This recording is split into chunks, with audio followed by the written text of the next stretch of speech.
Приветствуем вас на канале Раиса Горяченко. Дача, сад, огород, цветы. У нас на тарелке помидор. Красивый. Ну и, естественно, вкусный. Попробовали и решили собирать семена из этого помидора. Естественно, ждут обычно, как я раньше сортовые брала, ждала определенное время, чтобы помидор постоял, он начинает уже бродить, собираю семена. Кстати, собирала, не зная раньше, что есть сроки, есть благоприятные дни и сбора томатов для семян, и не только томатов. И вот эти семена собирались. Я столько раз это пробовала, хорошие томаты, хорошие перцы, а потом ничего не получалось. Почему же, что это такое происходит? Почему так происходит? Кстати, этот вопрос задают очень многие наши начинающие огородники, которые несколько лет вот начали заниматься тем, что выращивают. И даже где-то какие-то семена попробовали, что-то понравилось, принесли, собрали, посадили. Да, всходы хорошие, столько радости. И потом цветение. Но вдруг растения заболевают. И еще хуже, погибает полностью. Или же плоды не такие крупные, красивые, меленькие. И вопрос, что же это такое произошло? Почему так произошло? Ну вот, давайте мы сегодня и ответим на вопрос, почему нельзя собирать. Нет, в принципе, можно собирать, но результат какой будет? Из гибридов, не только томаты, просто на примере томатов могут быть перец гибридный, другие семена. Я всегда смотрю на пакетики, где что написано. Если, допустим, вот у нас сорт, это я знаю, что с этого я могу собирать, с этого растения собирать семена. Но если это гибрид, если это F1, оно внизу обычно написано, ну здесь нету с обратной стороны, у меня тут уже, вот есть, смотрите, F1. Если этот значочек F1 есть, все, знаете, что это с этих растений собирать семена нельзя. И давайте я вам отвечу, почему нельзя. Кстати, я себе заранее покупаю семена, то, что сейчас очень большая редкость, проблемы могут быть дальше, поэтому я заранее покупаю. Но давайте вернемся к томату. На примере томата мы рассмотрим, вот мы, допустим, хотим томат. Почему нельзя с томата F1 собирать? Естественно, я подготовила картинки, хочу наочно показать. Каждый томат, каждый гибрид всегда создается, вот смотрите, создают с помощью того, что вот, допустим, берут родительское одно растение, это дикое, на нем, я, кстати, видела эти растения, когда шел распад, выращивали президент. И так интересно, из всей теплицы, из 500 семян было 3 растения, у меня просто тогда возможности не было снимать, но 3 растения просто темно-зеленые, красивые растения, мелкие томаты. И томаты были кислые, очень кислые. Ну вот берется дикое растение томата. Вот селекционеры занимаются, мне потом объяснил агроном-селекционер из фирмы Сименис. Так вот, берется вот это здоровое растение, берется здоровые гены, здоровая часть вот этого будущего томата. Далее берутся еще другие какие-то показатели с других томатов. Вот, допустим, томат устойчивый к тому, чтобы выращиваться в прохладной погоде. Вот он устойчивый к этому. Далее устойчивость к различным вирусным заболеваниям. Мы сейчас о них поговорим. Здесь и урожайность закладывается не мелкий томат, а вот сюда собираются вот эти все плюсы, вот эти все хорошие характеристики, которые нам нужны для того, чтобы получить вот этот красивый, я сейчас его уберу, потому что он не замочил текст, который я хочу вам показать. Получается, что вот это, в этом красивом помидоре здесь есть все. Здесь собраны вот это все части, собраны для того, чтобы вот этот помидор создать. Назвали гибридом. Ну и особенно я хочу остановиться на вот этой части. Это у нас устойчивость к заболеваниям. Это просто век такой, переход у нас из эпохи в эпоху. И сейчас очень много вирусных заболеваний переносят и белокрылка, и паутинный клещ, ну и другие вредители, тот же клоп-черепашка. И цикадка, все переносят эти заболевания. И в течение месяца очень быстро, а иногда раньше, растение заболевает, идет стоком питательных веществ, воды по растению, и мы получаем больное растение. Но вот что сделано у нас, когда вот создавалось вот этот гибрид устойчивых к заболеваниям. Я прежде чем покупать семена, узнаю название и далее смотрю вот этот набор устойчивостей. Что меня интересует в первую очередь? Вирус табачной мозаики, это БИЧ сейчас тоже. Это слово БИЧ, это действительно проблемы очень серьезные. Далее вертицеллезное увядание. Вот оно, я смотрю и знаю. Ну, если хотите, есть каталоги в интернете, сейчас куча информации о том, что какие есть заболевания, как они обозначаются, и все это профессионально можете рассмотреть и изучить. Фузариоз, разные есть расы. И вот это жуткое заболевание, которое, в принципе, все они, кладоспориоз, он буквально поражает растения, и мне пишут, и фотографии присылают, что делать с кладоспориозом. Вот есть растения, такие вот томаты, гибриды, которые устойчивы к этому, и я их покупаю.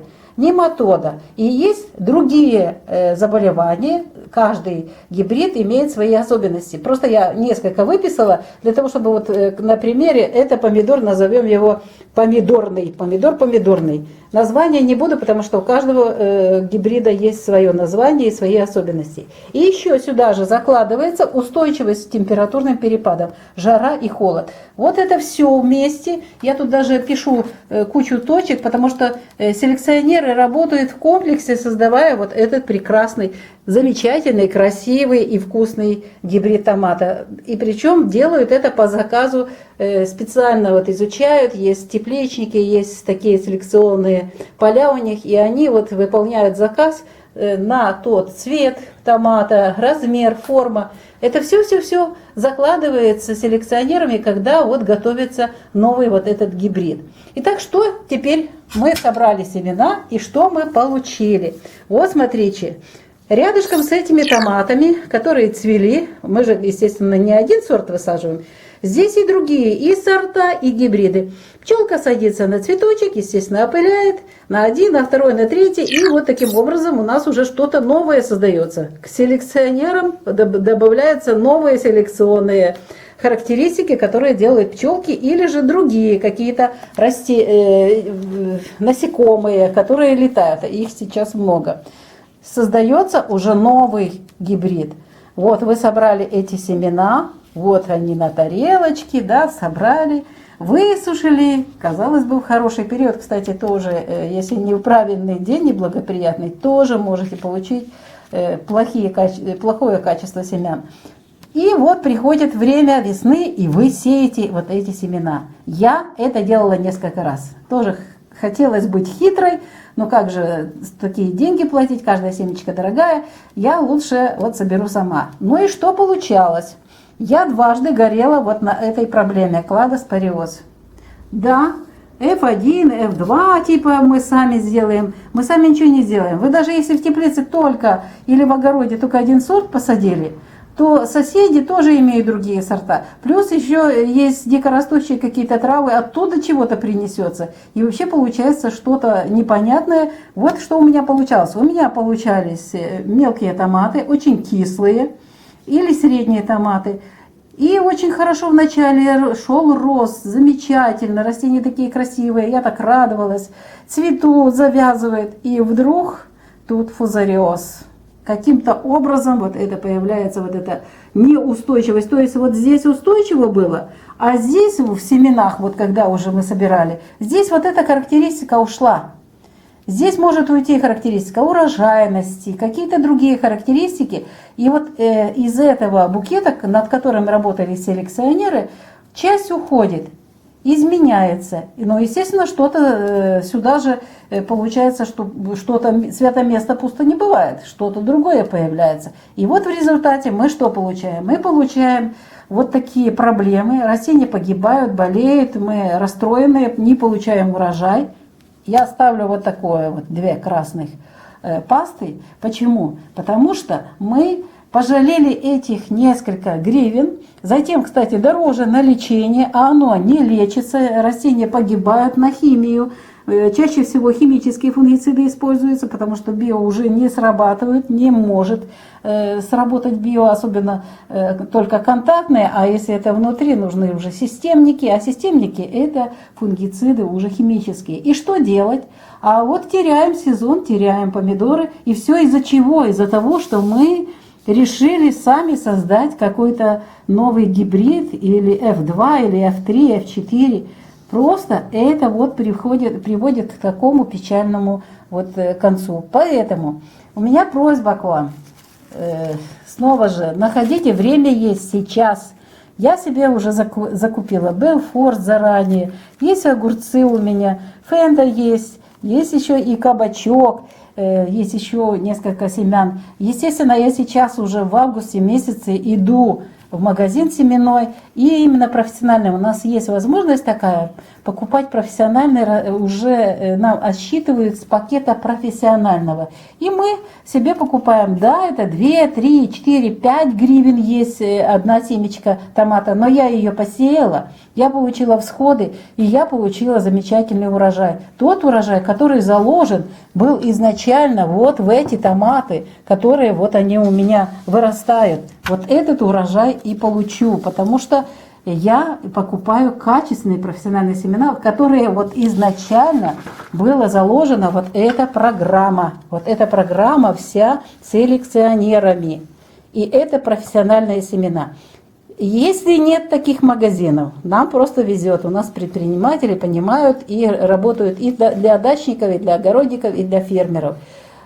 Есть в интернете интернет-магазины. Сейчас изучайте и сейчас скажете, что 100 семян много. Можно себе купить и наперед, но лучше скооперироваться и, допустим, несколько человек купить этот пакет 100 семян и поделить между собой. И не сейте, не садите очень много. Это бесполезно. Вы не вытянете. Дальше погода будет по-прежнему меняться. И будет климат продолжать вот эти все испытания, которые только начались. А дальше это все будет. Поэтому у меня просьба к вам. Не делайте, не теряйте время на то, чтобы вот собирать семена с F1. Лучше займитесь тем, чтобы подготовиться основательно к следующему году. Купите нормальные семена, качественные профессиональные семена. Заранее это сделайте, чтобы не искать в последний момент, что попало, покупать весной, потому что у нас есть такие хитрые предприниматели, которые именно весной фасуют, что попало, и продают за хорошие качественные семена. Сейчас есть у вас возможность проверить, изучить этот вопрос и покупать качественные профессиональные семена всех овощных растений. Если у вас действительно есть сорт, вот я проверила, мне этот сорт нравится, я покупаю сортовые. И даже очень хорошо покупать сортовые, допустим, вот у меня есть салаты, и салаты несколько сортов, и гибриды есть, кстати. И они переопыляются, я тоже не получу то, что хочу. Хочу хороший урожай витаминных листиков. Поэтому даже в этом плане лучше всего, если вы настроены получать хороший урожай, настроены на то, чтобы ваши растения выдержали вот эти испытания, а это заложено именно в тех семенах, которые вы будете брать, изучать, и ищите именно то, что вам надо, вот тогда у вас получится результат, если вы будете покупать качественные семена. Ну и плюс технологии, защиты, все это все равно не отменяется. Ну что ж, я ответила на ваши вопросы. Собиратели семена F1 с любых овощных растений можете собирать, только не сейте, потому что вы не получите то, что вы хотите. Раиса Горяченко, Александр Волик. Так вот, на позитивной ноте заранее мы вас просим подготовиться к следующему сезону. Желаем вам удачи, хороших вам растений, здоровых растений. Ну, естественно, хорошей заготовки семян на следующий сезон уже 2022 года. Мы прощаемся с вами. До новых встреч на нашем канале.